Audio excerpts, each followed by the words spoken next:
Hello, Jim. Hello, Easton. How are you, my friend? I am good. How are you? I'm just fine. Let me change your lower third here, and we'll get you right up on the screen. And surprising, tonight I actually want to talk about the topic. Do you really? Cool. Yeah. Talk away, man. No, dog, we're not doing this tonight. No. Okay, go lay down. We're not doing this again. While you're messing with your dog, I gotta say hello to Dirty D's. How you doing? Lee the Nerd, welcome to the show. Jim, Above and Beyond Drones, good to see you again, my friend. Have I missed anyone else? Seems like half of my show I'm worried about missing people. Andy from We Dig Metal Detecting. How you doing, buddy? Good to see you, man. Good to see you. I don't know if we finished our... I was actually typing in your chat, and then Not a Great Gamer is just like, well, can I have you? He's saying, do you have anybody waiting? I was like, oh, I better not be working on that because I'm going to have to hit the exit button whenever he pulls me up. So, Homesteading with the Herberts, good to see you. Welcome to the show. Okay, now, let's get back to what you're saying. You want to talk about the subject. Awesome. Yeah, for once. Well, what do you got? So me and my friends, we actually have a bike shop in his backyard. I'm trying to pull up some of the pictures. I'm not even going to count. I have a lot of bikes, and he has a lot of bikes. So we restore them, fix them up. The oldest one he owns is a 1958 Western Flyer. Cool. I think I own the second oldest, which is a 1960s Schwinn Twin. Which I'm trying to find a picture of, but I scrolled too far. I don't know how in the world I'm going to show it with this, but don't worry. What did you say it was? A 66? It was a 60s. Oh, 60s. Schwinn what? Yeah. Twin? Twin. It's a tandem. Sure.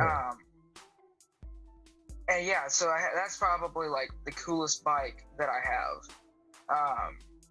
And then also I'll have to tell this story later, but I have, oh brother, I think it's an 80s, it's another Schwinn, but it's like, I don't even know what it's called.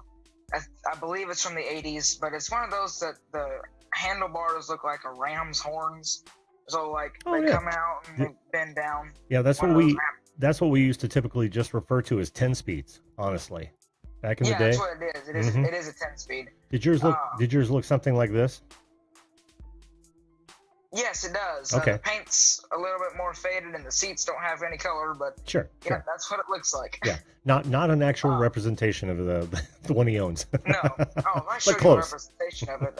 There'd be if anybody here is a history geek, kind of like I am, they would be offended by the pictures that I have of that bike because it doesn't look too whoopee.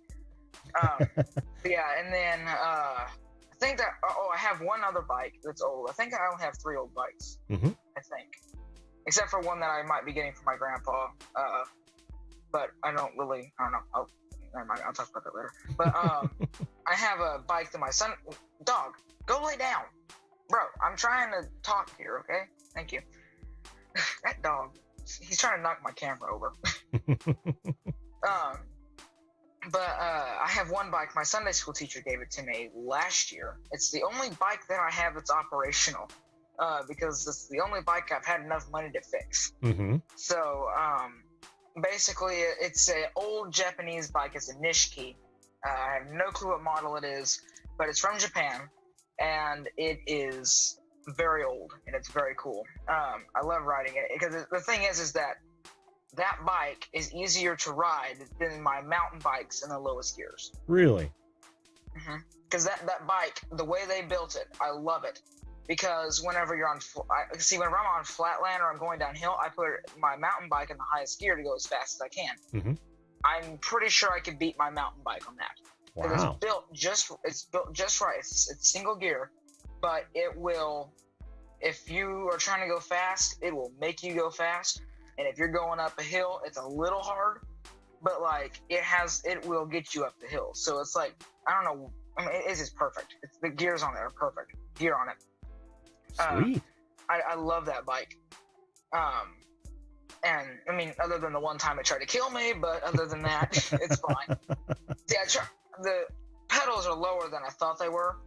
and I went to turn, and I didn't really turn the wheel. I just kind of leaned it in the turn. I was turning around in the middle of the street and hit my pedal on the ground. Oh yeah. And the bike came to a dead stop, and there's a nut. It's not, see, the mountain bikes nowadays, if you fly forward, it's just, that neck from the handlebar. It was the neck from the handlebar in the head of a bolt. Oh. And I my chest slammed right into that, and I was down. All I know is I remember looking at the logo on the front, and it was upside down. I realized I was upside down. I was like, oh, that's a problem. Yeah. This can't be good. Yeah, and I was like, well, crud. So I got back up, and I was just like, well, ouch, and then rode off. But yeah, and then after that, I think that's all my old bikes, except for the one that my grandpa owns that I'll most likely be getting eventually. But you find yourself handy as it comes to as bicycles are concerned, right? Yeah, for the most part. There's sometimes our work that we do is completely redneck engineering. Oh well, sure. Dude, the reason I ask is because that warms my heart, because we used to work on bikes all the time when I was a kid, rebuilding them and modifying them. And there was only one bike I did not modify, and it was my favorite bike I've ever owned. It was a Schwinn. You want to guess what Schwinn it might have been? And yes, it was. It was 60s. Nope. I'll give you one more guess. Was it the Schwinn Twin? No. Oh, was it the Roadster? No. Oh gosh. It was. Let me see if I can zoom in on this. Oh, come on. Is that the Roadster? Or no, not the Roadster. The Stingray. No, it was the Orange Crate. Have you ever seen one of those? Yeah, I have. Yeah, those are cool. And actually, the shift on that kind of looks like a stick shift. Yeah. On that bike, that is what my 10-speed has. Really? Oh, yeah, that is old school. It's smaller on it. I think it is. I haven't looked at that thing in a long time, but I haven't looked at it in detail. I mean, we just moved it. That's a story for later, but we just had to move it into my crawl space. I have so many bike stories, crashes and stupid things that I've done. Oh yeah. I have some from today. Good grief. But anyway, so yeah. See here, my grandpa, him and I restored a bike last summer together, and that was awesome. So he used to work for TWA. I'm sure you probably know what that is. Transworld Airlines. Yeah, he used to work there. He used to work in the paint department, so he used to paint all the airplanes. And so they didn't really. I guess I don't really know what it was, but they had bikes back then, and that's how they would go around the airport. And he has his bike from whenever he worked at TWA. Really? He still has it. Yeah. Wow. It's got a metal box on the back that says TWA. I don't know if they built the bikes themselves or what, but I know they painted it themselves, because the paint on the bike got on the chain and all that, and if it was from a bike company, it would not have gotten on the chain. Exactly. Even the old ones, they still were very careful about them, and I know that because I have several old ones, and the paint is not on the chain or on the chain guard or anything. Right. And there's not even a spot on it for a brand. It doesn't even have a logo on it. But towards the front, not where the logo would go, but towards the front, it also says TWA. So I'm wondering, because they built airplanes, so I'm sure that they had. I'm wondering if they built their own bikes. I have to do some research, and I'm probably never going to find it. But I think they might have built their own bikes. That would be cool. Yeah. That means that I might get a custom whenever I'm older. So anyway, this bike was just sitting in the garage and needed work and all that. It was just in a little crevice where you could barely see it. And nobody could fit back there to look at it, especially me, because I'm an elephant. But dude, you got to stop that. I heard you beating up on yourself in the multi-panel, and it's like, you got to stop that. Hey, I got to be honest, man. I got to be honest. There's Well, no I mean, reason to lie. it's okay to recognize, but I just wouldn't keep berating yourself. I mean, No, come on. I make jokes about it. I don't care. Although my dad said that if I lose 50 pounds before December, that he's gonna buy me one of those piano keyboard thingy majiggers. Oh. I was like, you really know me well. So I got to get to the push-ups. So yeah, and just anyway, but yeah, you ought to try the side diet. You know what that is? I have no clue. That's when you're eating and you suddenly go. Now most of us keep going because it tastes so damn good, but it's also the fork drop because usually the fork hits the table. If you could stop and not look at look the rest of the food on your plate, push it away. If you did that for every meal, I know you'd stop dropping pounds. Because the body knows when it's full. It absolutely does. And what we do is we continue because it's just so damn tasty. Yeah. Got to learn to stop. See, and this is one thing. I learned this from my dad. I did this trick one time, and it actually worked. See, I never believed him because, what teenager believes their dad? Right. But, so he told me that to take a bite and then, like, chug some water and then do that through your entire meal. I did, so my grandma, this is like, I guess I wasn't a teenager then because it was 2 years ago. So, anyway, she made 5 chicken nuggets. And it was she didn't make them, but it was just leftovers from McDonald's that they didn't eat. And so she put them in the little cook oven thingy, miniature metal oven. I don't really know what it's called. Like a toaster oven?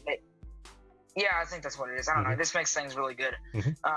So I don't know what anything in the kitchen's called except for the fork, spoon, and knife. That's all I know. I used to say that about exhaust manifolds when it would cook our meals in the military. I have no clue what that is, but well, think about C rations and MREs, meals ready to eat in the military. Yeah. What we used to do, most of them were heat resistant pouches, and we didn't have the equipment to heat up water. So what we would do is we would reconstitute them because a lot of them would take water and you'd have to mix them up. Then you throw them on an engine block, which we had plenty of, and that's how you heated up your food. I saw this in a TV show, and I kind of wanted to try it one time. It's probably not going to work. Cooking a steak on the engine. Oh yeah, I don't know if I'd want to do that. I want to try it sometime. Although I'm probably going to be going down the highway and get pulled over. It's like, you had a steak wrapped in aluminum foil down about 2 miles back. Oh, sorry, officer. I'd be more worried about a grease fire. Oh, that's a good point. Yeah. Like I told you about that grease fire 2 days ago, right? Mm-hmm. Oh yeah. Yeah, you don't want that underneath your hood, man. That's for sure. Oh no. Especially if you don't have a fire extinguisher in the car. Yeah, exactly.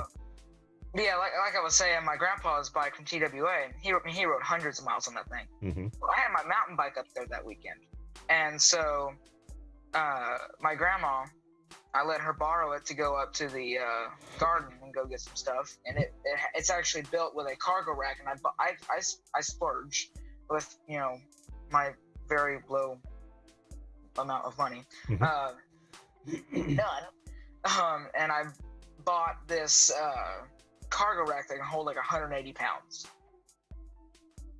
I'm never gonna have 180 pounds on my bike, but I was like, you know what, it's worth it.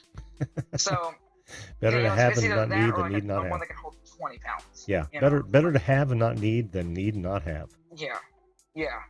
That's what I thought. I was like, it locks up the suspension on it. The back suspension was like, who cares? I bottom it out anyway. So. Now that is the truth. I do bottom it out sometimes, especially on hills, but not always. Mm-hmm. I used to actually bottom it out, and I was like, oh, okay, that's a problem. But what was I saying? Oh yeah, so she rode it up there, and then we went inside, and I literally just told my grandma, I was like, now that Grandpa saw you riding the bike, maybe that'll bring it faster for us to get that bike restored in the garage. Never did I think that 5 minutes later, Grandpa was going to come in the house and be like, "Hey, Easton, come over here." I was like, "Okay." Walked over there, and he had the sawhorse the saw table pulled out, and the bike was sitting in the middle of the garage. I was like, "Oh yeah." So we did most of the bike then. See, it was the last day before they left for vacation. And we did everything except we went to re-grease the bearing balls Mm-hmm. and we couldn't figure out how to put it back together. So we went back inside and he slept on it. And the next morning before I was awake, he went out and put it back together, and then they left. So whenever the day they were coming back, I just kind of let it sit because I forgot about it. Whenever they came back, about 20 minutes before they came back, I remembered about it. I was like, I want to see if I can put it back together before they come back.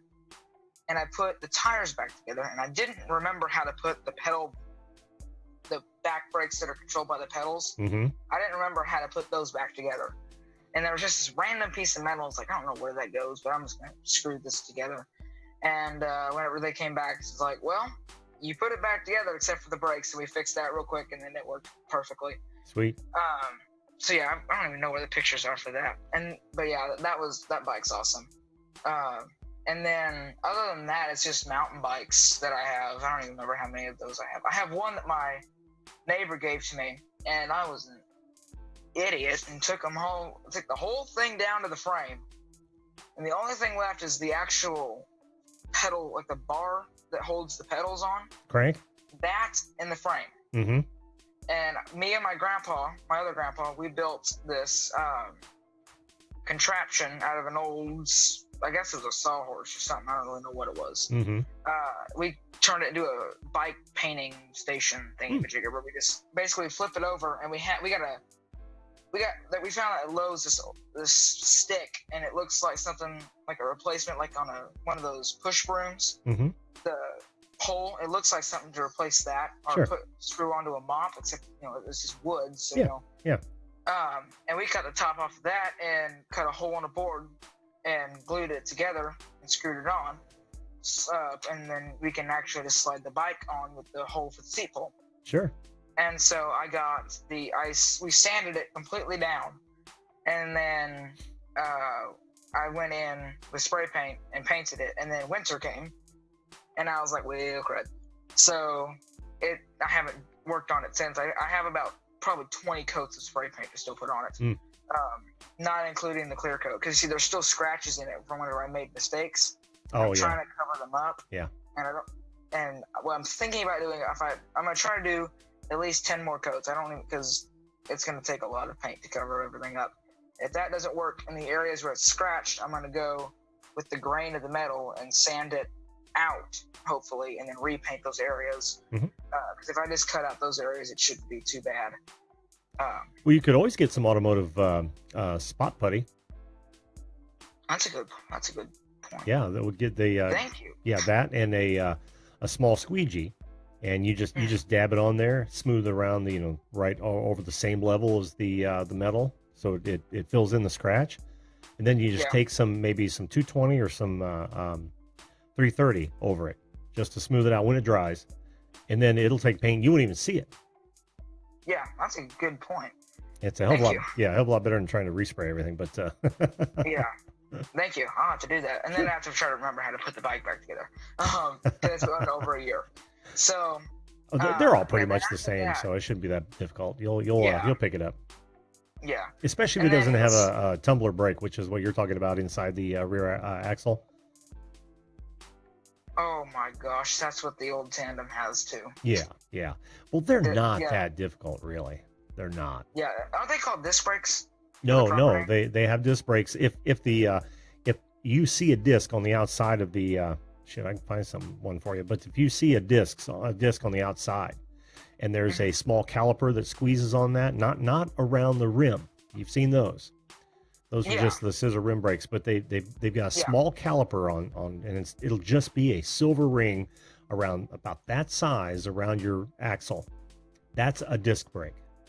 Now, the one I'm talking about is what do they call that? It's a freewheeling brake or something like that, where you've got a small bar that comes, the lower bar. Let's say your axle's here. You've got a lower frame rail that runs. It's really the swing arm that runs over to the crank.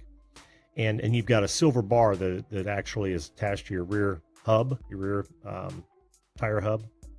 Well, that bolts on with a little clamp around the frame rail. That's a coaster brake. I just now remember what that's called. It's called a coaster brake. I've never seen one of those. Oh, you haven't? The tandem that I'm talking about, that old 60 tandem, yeah, it's disc brakes.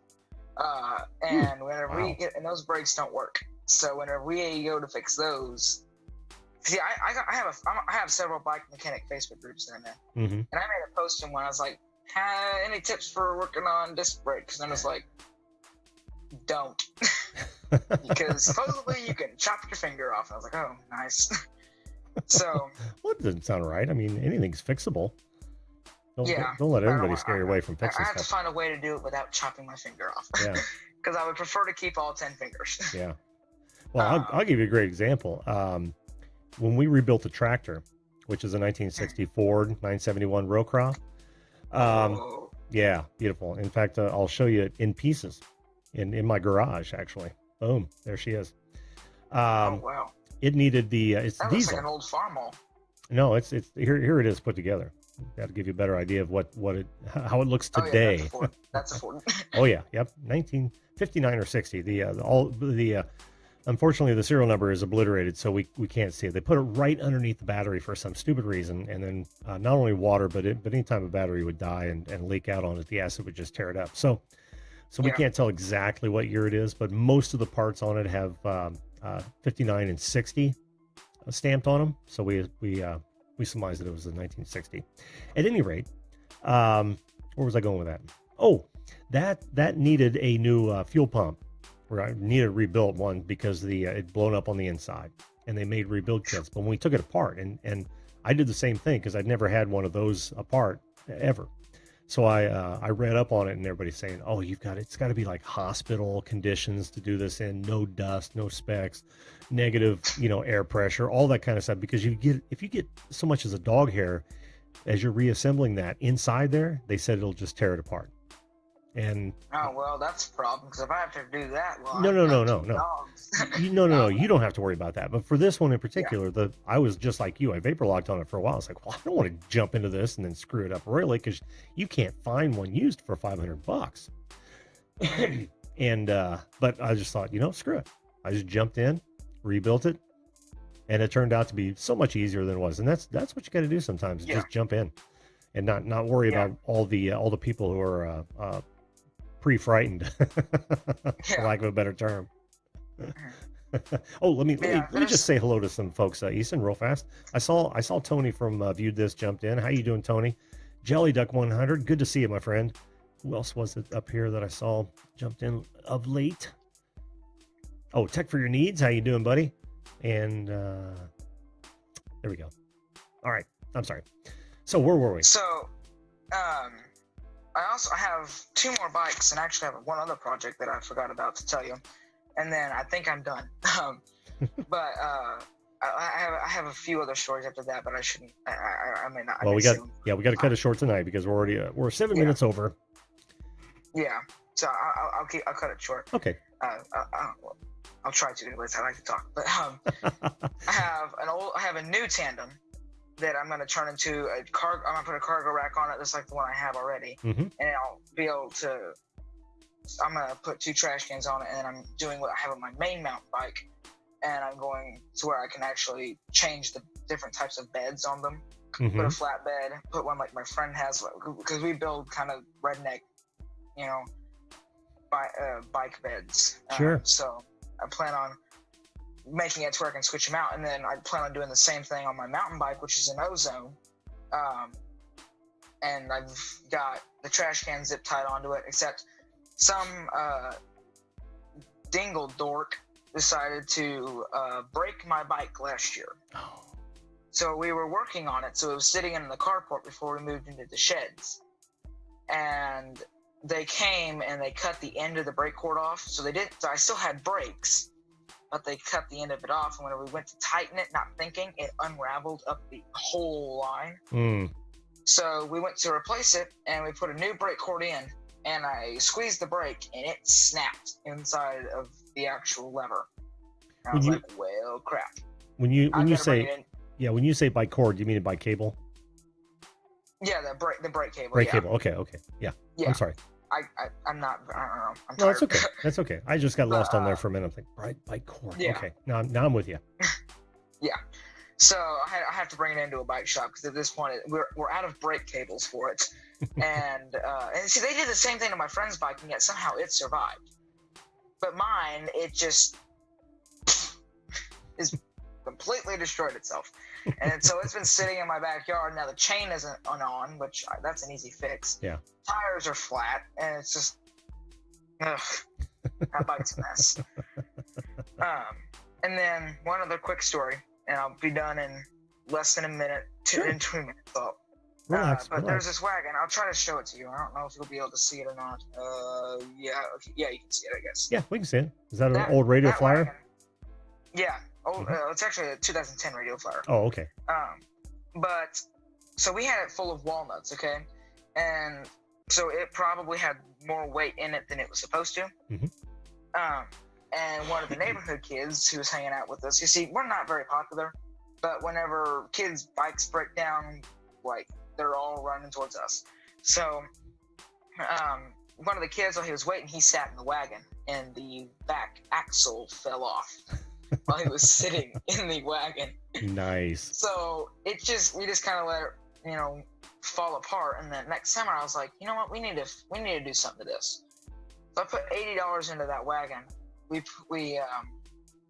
brought it to my grandpa's, and he helped us out. We reattached everything. We didn't have the support for the back, but it's fine. We fixed it with some baling wire. Mm-hmm. But what he did is he put all new bolts and washers and all that in it. Reattached the handlebar, straightened out the handlebar, and we put brand new tires on it. It looks awesome compared to what it did look like. So yeah, we basically built that thing from the ground up, and my grandpa only he helped us put it kind of all back together. Mm-hmm. Because we didn't have the parts to do it. He helped us put it all back together, but he only put the front half on. We put the back half, the back axle on by ourselves, because we didn't have the proper stuff for it. Yeah. So we did that ourselves. Yeah, we were very impressed with ourselves. Even though we had to get some help, we were still impressed that we actually put something together and wasn't sitting as a pile of junk. But yeah, I'll save the rest of the stories for some other time. I'll bring this back up, I guess, if that's all right. Okay. Well, I'm gonna throw some things at you if you don't mind before we do call it a night. Right. Keep going. Keep learning from Grandpa, because it sounds like you're on the right track. That's exactly what I did for my boy, and he's in the chat. And in fact, he was talking about we actually used JB Weld on that injection pump because it was cracked, and it's still running today. Knock on wood. But the key is don't ever be afraid to dive into anything. And I'm going to give you a really good example. Something I'm very proud of. He and I just over the weekend bought and installed a full lift in his new shop. Here's a photo. Okay. Here's a photo of it. Now neither one of Holy us crap. had ever installed a full lift. And if you look in the back corner there's that tractor again. Oh yeah. Yep, she's sitting out there right now, waiting for her next job. But it's things like that where you just dive in, follow instructions, learn from people who know how to do it, and just friggin' do it. That is actually the lesson I wanted everyone to at least come away with from this show. And who better than a young man who already likes to work on stuff and get his hands dirty and dive in when you don't know, what you're doing. That's how you learn, man. That is exactly how you learn. But it helps you out. My hands definitely get dirty because I come home every single night after working on bikes. Not recently though, because we just had to move bike shops, which that's once again a story for another night. Yes. And every single time that I actually work on a bike though, even if it's just changing a tube, I still get my hands filthy, and I walk in and my parents just like, bro, seriously? I have to go wash up before I have to actually do a deep wash of my hands before 1 hour of scrubbing before I can eat dinner. Oh, here's another helpful tip for you. Lava soap. Okay. Isn't that walnut stuff? I don't think it's made of walnuts. I think they say it's made out of volcanic pumice. But man, that stuff will clean your hands. Yeah, there's this one. Cause see, I actually that's also another story. But anyway, at my mom where my mom works, it's the bus garage for our town for the school district, and so they have this soap because I got to help them work on some buses for one summer. The glories of having a mom that works at a bus garage, but they had this soap there, and I would have to use that before I got in my mom's car. Otherwise, I was going to have to walk home. But it was this tan soap, but the whole of a walnut, that black stuff, they grinded it up really, really small, where you can't even see it, but you use it, and it gets in that, it gets all your grease, it gets all the grease out and all that. And then after that, if whatever doesn't get out from the walnut stuff, you just go home and grab some Dawn soap and use your Dawn soap. That's pretty much how I washed up after changing fuel pumps and oil pumps and all that. So that's cool. I'll have to look some of that up. Yeah, I don't remember what it's called. I'm sure they still have it there. So I think they had the lava soap there too. So yeah, lava's the stuff, man. I mean, they do sell all kinds of great hand cleaner, but I've been using lava for probably the better part of 30-40 years, and man, that stuff is just wonderful, especially if you've got like a fingernail brush, and because they've got those small brushes where you can scrub your fingernails. That will just take everything off, and you'll be clean as a whistle when you're done. Well, listen, dude, thanks for coming on, and keep working on stuff. Keep diving in. Just learn about it. That's exactly what makes my son not afraid of tackling any sort of job. And you will really, number one, you'll benefit financially because you'll be doing things for yourself that otherwise you'd have to pay a whole lot of money for someone else to do it.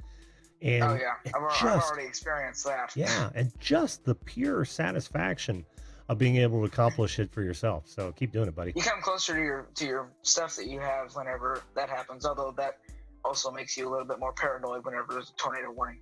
Yeah. I used to be a lot more paranoid than I am now about tornadoes. Like, ah! Oh, that'll ease up as well. Yeah. Oh, it has. I'm like now, because see, here, I'll tell that. Never mind. I'll tell that story later. Okay. Okay. You're an hour later, so I'm sure you're dead. Yeah, it's 11:18 now, so I'm about ready to. Yeah. About ready to hit the bed. Yeah. Well, Easton, thanks for coming on, man. It's a pleasure as always. And we'll talk again. Have a good evening, bud. You too. You too could be a guest on this show at any time. We're live every weeknight, 10 p.m. Eastern Standard Time. All you've got to do is hit that subscription button and ring that bell right now. Oh, and while you're at it, why not share this video? I'm sure my guests would appreciate it. Thanks again for watching, and we'll see you live.